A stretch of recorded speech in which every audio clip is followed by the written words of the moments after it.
तो यहाँ पर लेकर आ गए हैं आपके लिए बहुत ही इंपॉर्टेंट वीडियो, बहुत ही महत्वपूर्ण वीडियो। देखिए ध्यान दीजिएगा सभी लोग। यहाँ पर हम लोग पढ़ने वाले लेखक का साहित्यिक परिचय एवं उनकी रचनाओं की बात करेंगे, क्योंकि आपके लिए बहुत ही इंपॉर्टेंट प्रश्न और बहुत ही महत्वपूर्ण प्रश्न है। ऐसे ही प्रश्न आपके एग्जाम में जरूर से पूछे जाते हैं। ठीक है, तो चलिए इन प्रश्नों को जरूर से पढ़ते हैं, तब अच्छी तरीके से पढ़ते हैं और आपको एकदम बेहतरीन तरीके से समझाने का प्रयास करते हैं। ठीक है, तो चलिए ध्यान दीजिएगा आप सभी लोग अच्छी तरीके से, और ध्यान दीजिएगा सभी लोग। तो हम लोग जितने भी जीवन परिचय, इतने में जीवन परिचय, जो आपका जीवन परिचय मैं आज आपको बता रहा हूँ ना, इतने में आपका 100% है, 100% है कि आपके जीवन परिचय जरूर जरूर मिल जाएंगे। तो सभी लोग लास्ट तक जुड़े रहेंगे तब बेहतरीन तरीके से समझने के लिए। तो चलिए आगे चलते हैं। आगे देखिए आपका क्या हो जाएगा। देखिए चलिए जीवन परिचय की बात करेंगे। जीवन परिचय ध्यान दीजिएगा, इसमें जीवन परिचय किसका है? अगर जीवन परिचय देखेंगे तो वासुदेव शरण अग्रवाल जी का जीवन परिचय बहुत ज्यादा पूछा जाता है। किसका? वासुदेव शरण अग्रवाल जी का पूछा जाता है। इनका जन्म यहाँ पर आप लिखेंगे वासुदेव वासुदेव वासुदेव शरण अग्रवाल। कौन से? वासुदेव शरण अग्रवाल आपके हो जाएंगे। ठीक है, ये आप लिख लीजिएगा। ठीक, चलिए इनका जन्म कब होता है? 1904 ईस्वी में उत्तर प्रदेश के मेरठ जिले में खेड़ा नामक ग्राम में हुआ था। इनका अगर ध्यान दीजिए, याद करिएगा और रट कर जाइएगा, इनको जरूर से जरूर आएंगे। ठीक है, तो ये कौन है? ध्यान दीजिएगा, ये है वासुदेव शरण अग्रवाल। इनके जीवन परिचय की बात करेंगे तो इनका जन्म कहाँ पर होता है? इनका जन्म होता है उत्तर प्रदेश के मेरठ जिले के खेड़ा नामक ग्राम में हुआ था। इन्होंने काशी हिंदू विश्वविद्यालय में स्नातक, एमए, पीएचडी तथा डीएलएड की उपाधि लखनऊ विश्वविद्यालय से प्राप्त की। काशी हिंदू विश्वविद्यालय के भारतीय महाविद्यालय में पुरातत्व एवं प्राचीन इतिहास विभाग के अध्यक्ष रहे। ये दिल्ली के राष्ट्रीय संग्रहालय के भी अध्यक्ष रहे। हिंदी साहित्य की महान विभूति का सन 1967 में देहावसान आपका हो गया। साहित्यिक परिचय, इनका साहित्यिक परिचय भी देख लीजिएगा क्योंकि बहुत ज्यादा इंपॉर्टेंट आपके लिए हो जाएगा। डॉक्टर वासुदेव शरण अग्रवाल पाली, संस्कृत, अंग्रेजी आदि भाषाओं के ज्ञाता थे। इन्होंने इन भाषाओं के साहित्य का गहन अध्ययन किया। इन्होंने कई ग्रंथों का संपादन एवं शोध कार्य किया। इन्होंने जायसी के पद्मावत की संजीवनी व्याख्या और बाणभट्ट के हर्षचरित का सांस्कृतिक अध्ययन प्रस्तुत किया। इन्होंने प्राचीन महापुरुषों श्री कृष्ण, वाल्मीकि, मनु आदि का आधुनिक दृष्टिकोण से चरित्र चित्रण प्रस्तुत किए। ठीक है, और कृतित्व रचनाओं की बात करेंगे, डॉक्टर अग्रवाल ने विविध प्रकार के कृतित्व निम्नलिखित हैं।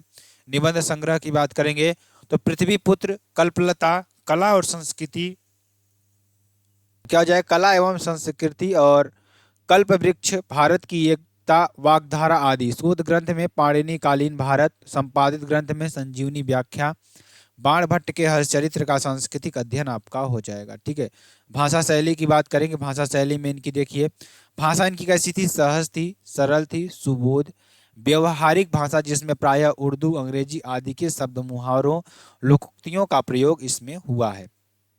शैली की बात करेंगे, गवेषणात्मक शैली इनकी है, व्याख्यात्मक एवं उद्धरण आदि शैलियां हैं। साहित्य में स्थान इनका, साहित्य में अगर स्थान की बात करें तो मेरे प्यारे बच्चों ध्यान दीजिएगा, साहित्य में मेरे साथियों क्या होगा इनका स्थान? विद्वान, टीकाकार, साहित्यिक निबंधकार, कुशल संपादक, शोधकर्ता, विवेचना पद्धति और मौलिकता एवं विचारशीलता के कारण स्मरणीय होंगे। ठीक है ना, कहोगे स्मरणीय होंगे। ठीक है, अब जीवन परिचय ध्यान दीजिएगा किसका? ध्यान दीजिएगा, अब हम आगे जो पढ़ेंगे इसका पढ़ेंगे हजारी प्रसाद द्विवेदी का पढ़ेंगे। किसका पढ़ेंगे? हजारी प्रसाद द्विवेदी जी का पढ़ेंगे। ठीक है, तो चलिए इनका जीवन परिचय देखते हैं और एकदम बेहतरीन तरीके से हम लोग समझते चलेंगे। इनके जीवन परिचय की बात करेंगे। श्रेष्ठ निबंधकार, ये क्या थे? बहुत बड़े क्या थे? निबंधकार थे। ठीक है ना, यहाँ पर आप इस तरीके से ही लिखना है। ठीक है, ऐसे ही आपको जीवन परिचय, सभी जीवन परिचय लिखने हैं, बहुत ही इंपॉर्टेंट है। और जितने जीवन परिचय इसमें कराए जा रहे हैं, बस यही जीवन परिचय आप रट कर चले जाएंगे, आपको 100% है, यहाँ से आपके प्रश्न मिल ही जाएंगे। ठीक है, चलिए आचार्य हजारी प्रसाद द्विवेदी का जन्म सन 1907 में उत्तर प्रदेश के बलिया जिले के दुबे के छपरा नामक ग्राम में हुआ था। इनके पिता प्रकांड ज्योतिषी पंडित अनमोल दुबे और माता श्रीमती ज्योतिष कली देवी थी। इन्होंने वर्ष 1930 ईस्वी में काशी हिंदू विश्वविद्यालय से ज्योतिषाचार्य की उपाधि प्राप्त की। वर्ष 1940 से वर्ष 1950 तक शांति निकेतन में हिंदी भवन के निदेशक रहे। वर्ष 1950 में काशी हिंदू विश्वविद्यालय के हिंदी विभाग के अध्यक्ष बने। वर्ष 1960 में वर्ष 1966 तक पंजाब विश्वविद्यालय चंडीगढ़ में हिंदी विभाग के अध्यक्ष रहे। वर्ष 1979 में यह महान साहित्यकार सदा के लिए चिर निद्रा में लीन हो गया। ठीक है, ये आपको साहित्यिक परिचय की बात करेंगे। इनका साहित्यिक परिचय देखिए, ये आधुनिक युग के शुक्ल युग के श्रेष्ठ निबंधकार, आलोचक, उपन्यासकार और व्याख्याता आचार्य हजारीपाद द्विवेदी हैं। हिंदी गद्य के क्षेत्र में विविध विधाओं में आचार्य जी ने गद्य रचनाएं की। वर्ष 1957 ईस्वी में इन्हें पद्म भूषण की उपाधि से सम्मानित किया गया था। ये निबंधकार, आलोचक, ललित निबंधकार आदि के रूप में प्रसिद्ध हैं। ठीक है, कृतित्व रचनाओं की बात करेंगे। रचनाएं इनकी देखिए, आचार्य द्विवेदी जी के विविध वर्गों का कृतित्व निम्नलिखित है। निबंध संग्रह में देखिए, अशोक के फूल, कुटज, विचार प्रवाह, विचार और वितर्क, आलोक पर्व, कल्पलता आदि आपका हो जाएगा। आलोचना साहित्य की बात करेंगे, शूर साहित्य, कालिदास की लालित योजना, कबीर साहित्य, सहचर और साहित्य का मर्म आदि आपका हो जाएगा। इतिहास ग्रंथ की बात करेंगे, हिंदी साहित्य की भूमिका, हिंदी साहित्य का आदिकाल, हिंदी साहित्य आदि आपका हो जाएगा। उपन्यास ग्रंथ की बात करेंगे, बाण भट्ट की आत्मकथा, चारूचंद्र लेख, पुनर्नवा, अनाम दास का पोथा, और इनके कुछ अनुदित ग्रंथ भी हैं। कौन कौन से हैं? लाल कनेर, मेरा बचपन, विश्व परिचय, प्रबंध चिंतामणि, पुरातत्व प्रबंध और संग्रह प्रबंध कोश आदि आपको। संपादित ग्रंथ की बात करेंगे, इनके जो ग्रंथ हैं कौन कौन से? नाथ क्या हो जाएगा? नाथ सिद्धों की बनिया, संक्षिप्त पृथ्वीराज रासो, संदेश रास का आदि आपका हो जाएगा। भाषा शैली की बात करेंगे, इनकी भाषा शैली देखिए, संस्कृत निष्ठ, साहित्यिक एवं सरल खड़ी बोली भाषा का प्रयोग, जिसमें विषयानुसार अंग्रेजी, उर्दू तथा फारसी भाषा के शब्दों का प्रयोग हुआ है। शैली की बात करेंगे, विवेचनात्मक शैली है, गवेषणात्मक शैली है, आलोचनात्मक है और ध्यान दीजिएगा भावनात्मक तथा आत्मपरक आदि शैलियों का प्रयोग भी इसमें हुआ है। साहित्य में स्थान की बात करेंगे, हिंदी साहित्य जगत में आचार्य द्विवेदी जी विद्वान, समालोचक, निबंधकार एवं महान साहित्यकार के रूप में प्रसिद्ध रहेंगे। जीवन परिचय आगे आगे है, जो हमारे लेखक का कौन है? सुंदर, प्रोफेसर सुंदर जी रेड्डी। कौन से? सुंदर जी रेड्डी आपके हैं, नहीं प्रोफेसर सुंदर रेड्डी आपके हो जाएंगे। अब चलिए इनके जन्म के बारे में बात करेंगे। तो प्रोफेसर जी सुंदर रेड्डी का जन्म सन 1919 ईस्वी में आंध्र प्रदेश राज्य में हुआ था। इनकी प्रारंभिक शिक्षा, अगर प्रारंभिक शिक्षा की बात करेंगे, जन्म याद करना है आपको, स्थान जो जहाँ पर हुआ था वो याद करना, और इनकी जो प्रारंभिक शिक्षा थी संस्कृत एवं तेलुगु भाषा में, तत्पश्चात उच्च शिक्षा हिंदी भाषा में हुई।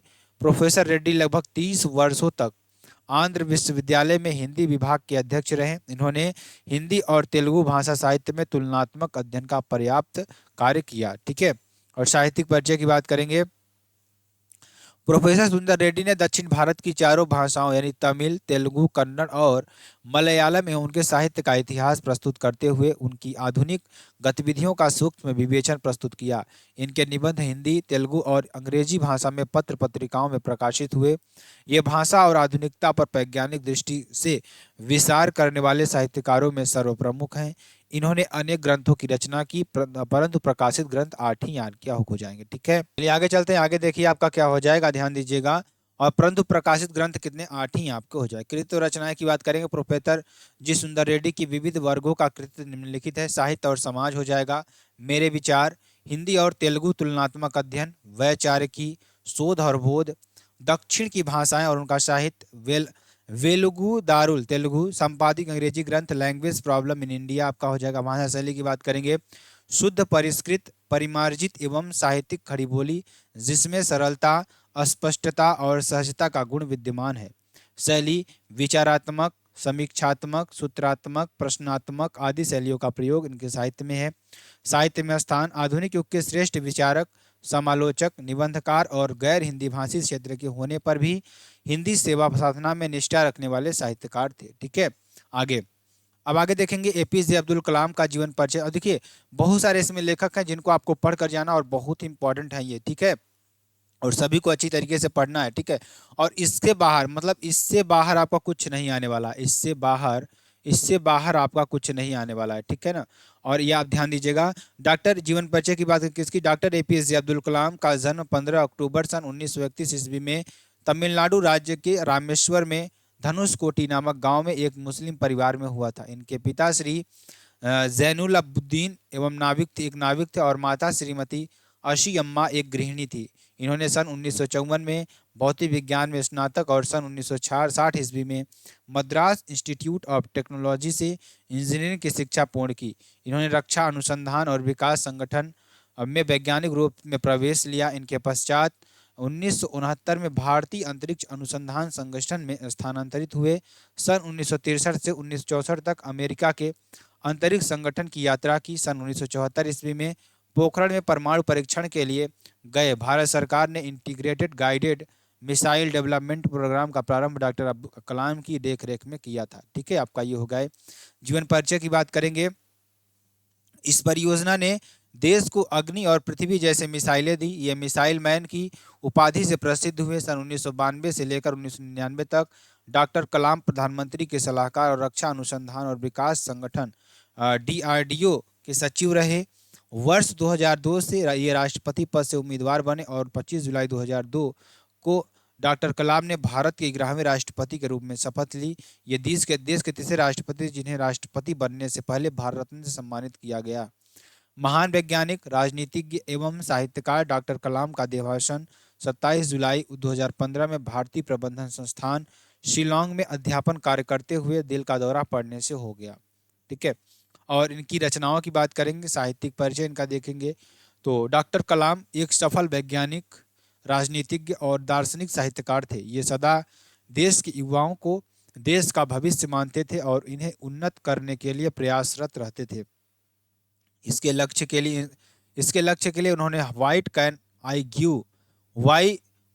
कैन आई गिव की शुरुआत की, जिसकी लोकप्रियता के कारण इन्हें 2 बार 2003 और 2004 में MTV youth icon of the year award के लिए मनोनीत भी किया गया।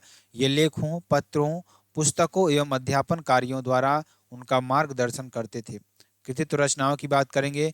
कलाम जी की विविध प्रकार की रचनाएं निम्नलिखित हैं। India 2020, a vision for the new millennium, wings of fire और an autobiography in ignited minds, unleashing the power within India, mission India, indomitable spirit आदि आपका हो जाएगा। भाषा शैली की बात करेंगे। सभी पुस्तकें अंग्रेजी भाषा में लिखित हैं, हिंदी भाषा में अनुवाद हुआ। हिंदी रूपांतरण के पश्चात डॉक्टर कलाम विश्वविख्यात साहित्यकार हो गए। शैली, साहित्यिक शैली विचारात्मक, विवेचनात्मक और विश्लेषणात्मक आदि आपका हो जाएगा। साहित्य में स्थान की बात करेंगे। डॉक्टर कलाम एक विश्व प्रसिद्ध वैज्ञानिक, महान संत, दार्शनिक के रूप में साहित्य जगत में भी प्रसिद्ध हुए। इनके स्मरणीय जीवन के लिए इन्हें अनेक पुरस्कारों से सम्मानित भी किया गया, जो निम्नलिखित है। पद्म भूषण, भारत रत्न, इंदिरा गांधी पुरस्कार, रामानुजम पुरस्कार, किंग चार्ल्स अंतर्राष्ट्रीय वान कर्मन विंग्स पुरस्कार और हूवर पदक आपका हो जाएगा। अब देखिए आपके आगे आ जाता है कवियों का परिचय। जितने भी इतने आपको बताऊंगा इसमें ना, बस उनको आपको पढ़ कर जाना और अन्यथा कुछ नहीं पढ़ना है। ठीक है, और इससे बाहर आपका कुछ नहीं आने वाला है, आप याद कर लीजिएगा हमारी बात को। ठीक है ना, चलिए जीवन परिचय किसका हम करेंगे? जयशंकर प्रसाद का, सबसे विख्यात और सबसे इंपॉर्टेंट आपके लिए। कौन? जयशंकर प्रसाद। कौन?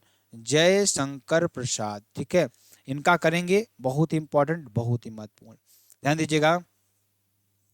छायावादी प्रवर्तक कवि जयशंकर प्रसाद का जन्म सन 1889 ईस्वी में काशी के सुगनी साहू के वैश्य परिवार में हुआ था। इनके पितामह श्री शिवरत्न साहू और पिता श्रीदेवी प्रसाद जी समृद्ध व्यापारी थे, लेकिन माता और बड़े भाई के देहावसान, ध्यान दीजिए किसके?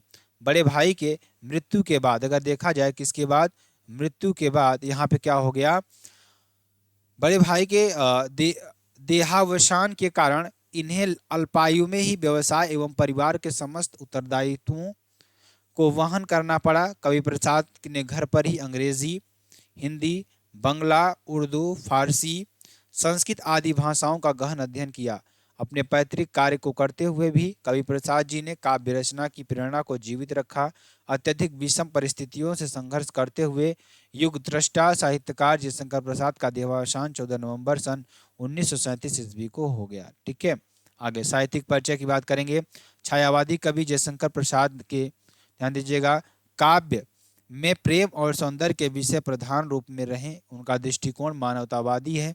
प्रसाद जी सर्वतोन्मुखी प्रतिभा संपन्न व्यक्ति थे। इन्होंने काव्य और गद्य दोनों में लगभग 67 रचनाएं प्रस्तुत की हैं। ठीक है ना, आगे कृतित्व रचनाएं की बात करेंगे। कवि प्रसाद जी काव्य एवं गद्य की रचनाएं निम्नलिखित हैं। कौन कौन सी काव्य रचनाओं की बात करेंगे? आपका कामायनी हो जाएगा, जो कि एक महाकाव्य है। आंसू, चित्राधार, लहर, झरना, कानन कुसुम, प्रेम पथिक आदि आपका हो जाएगा। प्रबंधात्मक से कविताएं की बात करेंगे।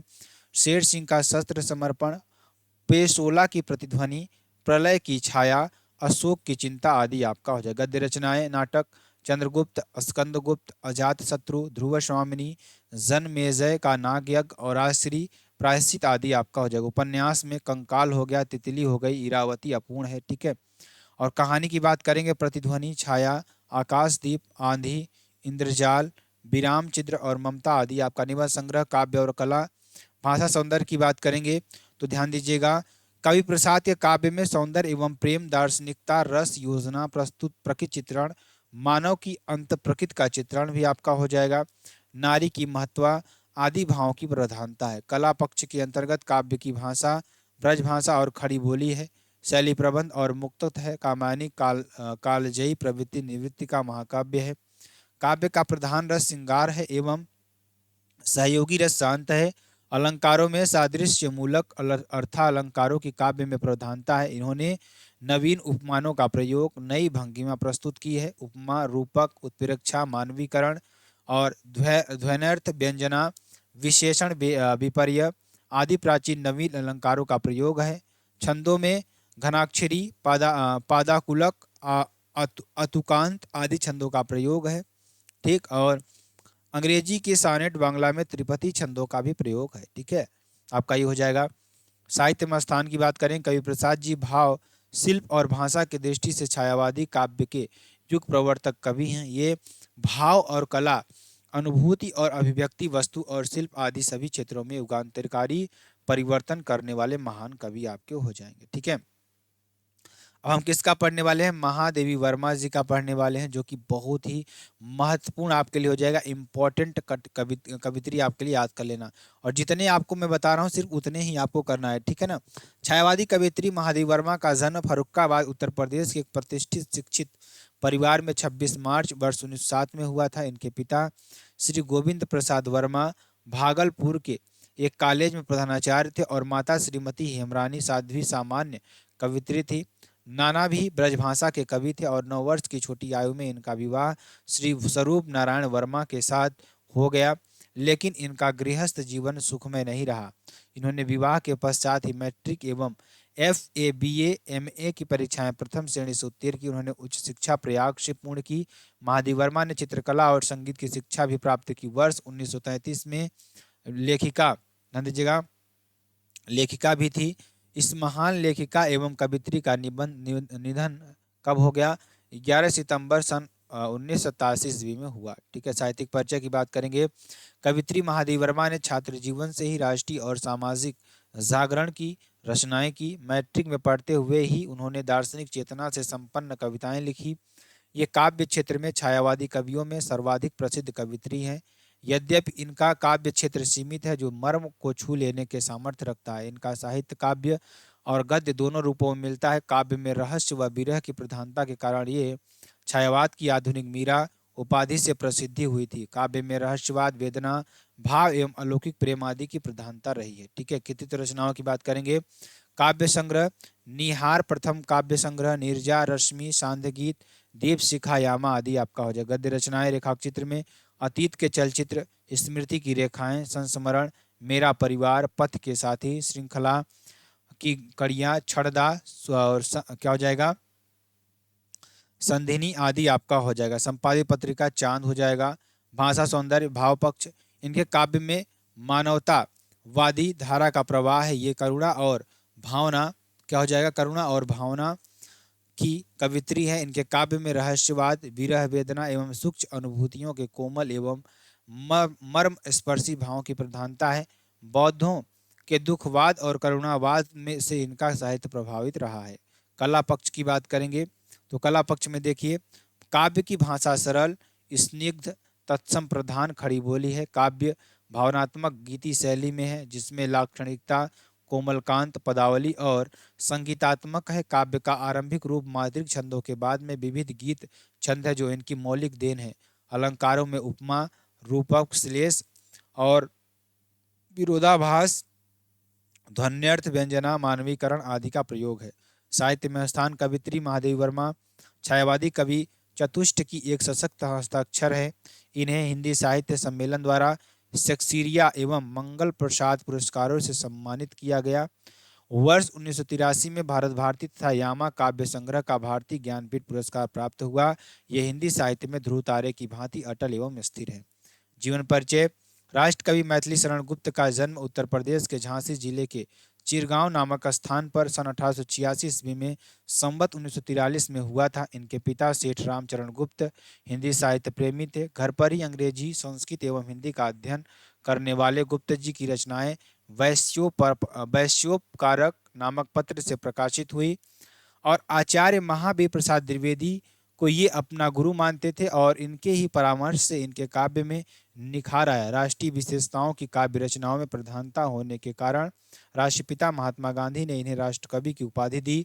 राष्ट्रकवि गुप्त जी का देहावसान 12 दिसंबर सन 1964 ईस्वी में हो गया था। ठीक है, और साहित्यिक परिचय की बात करेंगे तो साहित्यिक परिचय में देखिए आपका क्या हो जाएगा।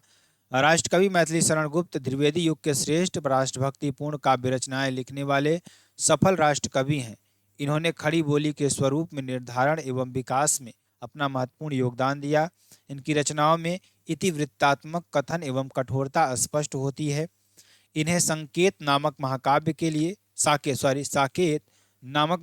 के लिए हिंदी साहित्य सम्मेलन द्वारा मंगला प्रसाद पारितोषिक एवं भारत सरकार ने इन्हें साहित्य के लिए पद्म भूषण से सम्मानित किया। ठीक है, रचनाएं की बात करेंगे तो कवि गुप्त जी ने लगभग 2 महाकाव्य, 19 खंड काव्य, काव्य गीत, नाटिकाएं आदि लिखी जो निम्नलिखित हैं। रंग में भंग आपका क्या है, प्रथम काव्य संग्रह है। महाकाव्य साकेत हो गया, यशोधरा हो गया। ठीक है, और खंड काव्य की बात करेंगे पंचवटी, जयद्रथ वध, द्वापर, नहुष आदि आपका हो जाएगा भारत भारती।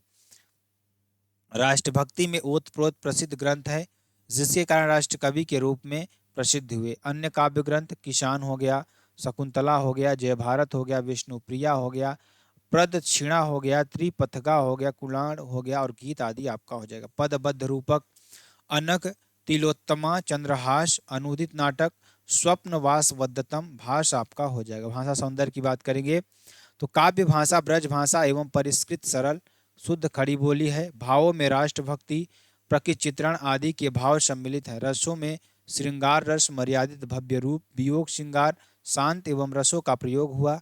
छंदों में मंदाक्रांता, वसंत तिलका, द्रुत विलंबित, हरि गीतिका आदि का प्रयोग है। काव्य में तुकांत, अतुकांत और गीति तीनों प्रकार का रूप मिलता है। साहित्य में स्थान की बात करेंगे तो राष्ट्रकवि मैथिली शरण गुप्त युगीन चेतना और राष्ट्र भक्ति की अविकसित धारा के सजग कवि हैं, जिनके लिए आचार्य रामचंद्र शुक्ल ने कहा है कि निसंदेह हिंदी भाषी जनता के प्रतिनिधि कवि गुप्त जी कहे जा सकते हैं। जीवन परिचय की बात करेंगे प्रयोगवादी प्रवर्तक कवि सच्चिदानंद हीरानंद वात्स्यायनज्ञ। हम किसका पढ़ेंगे, अब हम पढ़ेंगे कि आगे हमारे क्या हैं, सच्चिदानंद हीरासन वात्स्यायनज्ञ आपके हो जाएंगे। ठीक है, चलिए।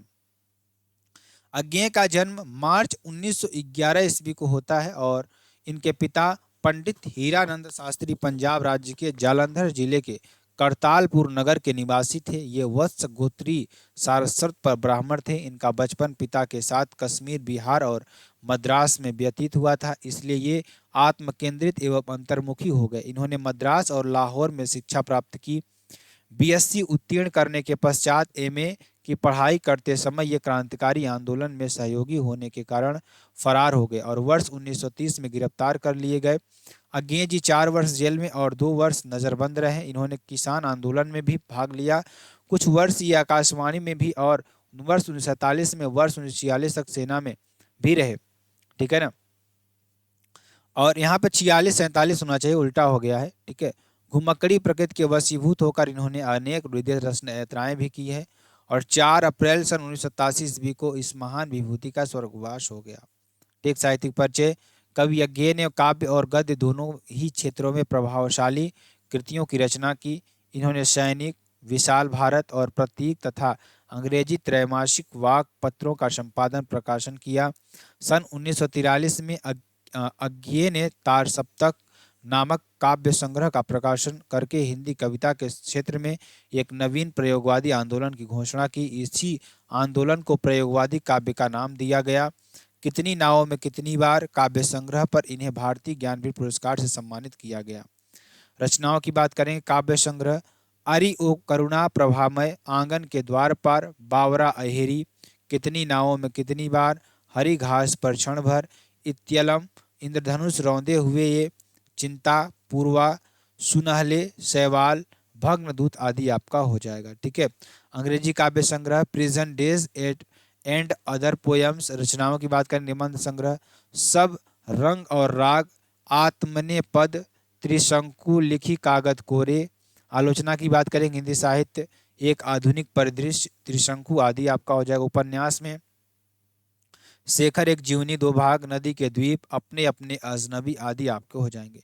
कहानी संग्रह में विपथगा आपका हो जाएगा, परंपरा हो जाएगी, कोठरी की बात हो जाएगी, शरणार्थी, जयदोल, रेरे ये प्रतिरूप, अमर वल्लरी आदि आपके। यात्रा साहित्य में अरे यायावर रहेगा याद, एक बूंद सहसा उछली, संपादित पत्र पत्रिका, तार सप्तक, सैनिक, विशाल भारत, प्रतीक, वाक, अंग्रेजी त्रैमासिक पत्रिका। भाषा सौंदर्य में भाव पक्ष कवि अज्ञेय के काव्य की भाषा खड़ी बोली है, जिसमें मानवतावादी दृष्टिकोण, व्यक्ति की निजता का महत्व, रहस्य भूति, प्रकृति चित्रण आदि प्रमुख भावात्मक विशेषताएं। कला पक्ष की बात करेंगे, कवि अज्ञेय ने नवीन प्रयोगवादी काव्यधारा का प्रवर्तक किया, मानवीय एवं प्राकृतिक जगत में अनुभवों को बोलचाल की भाषा में, वार्तालाप शैली में, स्वागत शैली में व्यक्त किया। भाषा काव्य के स्तर से तीन प्रकार की है, संस्कृत की परिनिष्ठित शब्दावली, ग्राम एवं दहेज शब्दों का प्रयोग, बोलचाल एवं व्यवहारिक भाषा शैली, लाक्षणिक, भावनात्मक, व्यंग्यात्मक, प्रतीकात्मक, बिंबात्मक आदि का प्रयोग है। प्रतीक एवं बिंब योजना दर्शनीय है। अलंकारों में इनके काव्य का प्रधान अलंकार उपमा अलंकार है। इनके साथ ही रूपक, उल्लेख, उत्प्रेक्षा, मानवीकरण, विश्लेषण और विपर्य भी प्रयुक्त अलंकार है। छंदों में मुक्त छंदों का खुलकर प्रयोग किया है। इनके अतिरिक्त गीतिका, बरवे, हरिगीतिका, मालिनी और शिखरणी आदि छंदों का प्रयोग है। ठीक है। और साहित्य में स्थान की बात करेंगे तो इनका साहित्य में स्थान देखिए, कवि अज्ञेय, प्रयोगवाद और नई कविता के कर्णधार माने जाते हैं। ये प्रत्यक्ष का यथावत करने वाले सर्वप्रथम साहित्यकार थे। ये नए बिंब विधान, नए प्रयोग और नई कविता के जनक के रूप में हिंदी साहित्य में अमिट स्थान प्राप्त किए। तो ये कुछ मोस्ट इंपॉर्टेंट कवि और लेखक का जीवन परिचय। अगर आपको तुरंत इसको याद कर लेना, क्योंकि आपके एग्जाम में कल यही आने वाले हैं, इससे बाहर कुछ नहीं आएगा। तो फिर मिलते हैं नेक्स्ट वीडियो में नए टॉपिक के साथ। अब तक के लिए जय हिंद, जय भारत।